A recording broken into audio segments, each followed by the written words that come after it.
The main character, Takumi, finds himself in a place he has never visited before. He meets a woman named Nalan who explains the situation to him, revealing that he was summoned along with others by mistake. The woman further explains that the summoning process randomly selects individuals from various worlds. But during the process, he was accidentally caught by the summoning spell.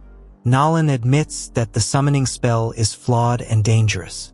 She explains that the rules of this world and Earth are very different. Misuse of this magic could threaten the stability of the Kingdom of Cydonia. The summoning spell had been banned, but one country recklessly used it. Takumi asks if others were also summoned, but Nalan explains that they were sent to the correct place, as per the spell, since their selection was legitimate. Realizing it was a mistake, Takumi then asks to send him back to where he came from. Nalan tells him that she cannot do that.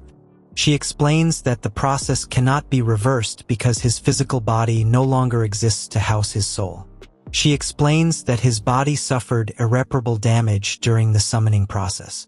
Takumi, overcome with frustration, tells Nalan that her apology is unacceptable. Takumi demands to know what he should do with his life now. Nalan explains that he can adapt to his new existence and live out his days in the city of Midgard. Takumi asks if it is possible for him to be summoned to the holy city of Cydonia. Nalan replies that it is indeed possible, but she warns him that life in Cydonia is not suitable for someone who has been summoned by mistake. The goddess offers him a solution and suggests sending him to a new place, giving him a new body and bestowing her blessing. Takumi, intrigued, asks what kind of blessing, so Nalan explains to him that it is similar to the blessings found in video games and anime. She suggests sending him to a world that resembles the world he came from. Nalan tells him to pronounce the word status if he wants to proceed. Takumi reluctantly utters the word and a screen appears before him, showing his name, profession, and age. He notices that his profession is blank and tells the goddess that he wants his old job listed. Nalan dismisses the importance of his past, and she explains to him that the world to which he would be sent has no conventional professions. She then shows a list of jobs to choose from, including warrior roles and even chemical specialists, as well as other unique professions.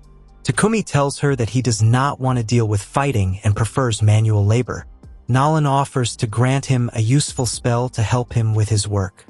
She then creates a stone, blowing on it until it becomes solid, and puts it in Takumi's mouth. The goddess wishes him a happy new life. Soon after, Takumi wakes up on the ground disoriented. He notices that his appearance has completely changed, and in curiosity opens the bag he is carrying, finding coins, food, and a knife. Takumi thinks that revealing that he has received a blessing from the goddess might cause trouble, and decides to keep the secret. He decides to use earth magic to throw stones at trees.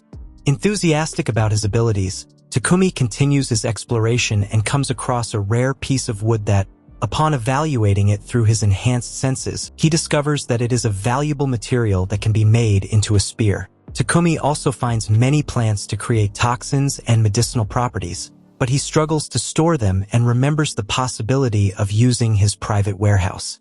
Suddenly, a frightened girl runs toward him and explains that she is being chased by a monster. A massive rabbit-like creature emerges with its enormous size that intimidates Takumi. The monster attacks it, but Takumi strikes it with his spear, defeating it with a single blow. Overjoyed, Takumi assumes that this strength must be a gift from Nalan, although he wonders if it is just a fluke.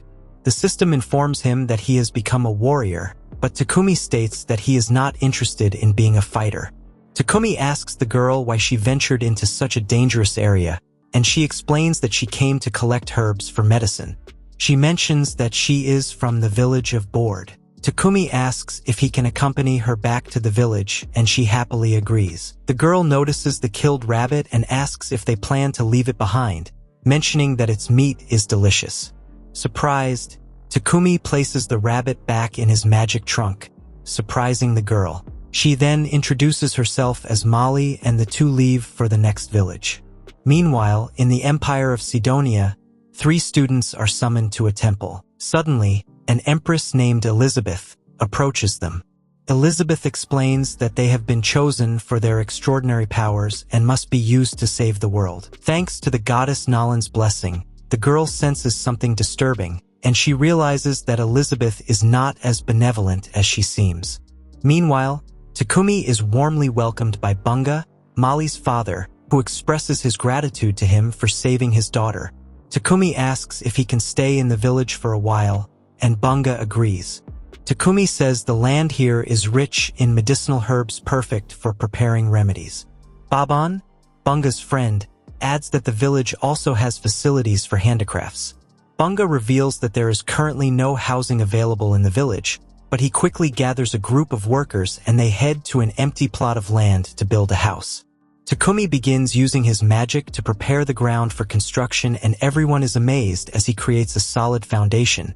But the effort leaves the boy weary from overuse of his mana. Takumi reflects on his new life and notes how fortunate he is to have carpentry and blacksmithing skills that help him furnish his new home. He decides, however, that it is time to change professions and wants to become a chemist and blacksmith. With plenty of copper and iron at his disposal, Takumi uses his magic and manages to turn raw iron into strong metal ingots without the need for a furnace.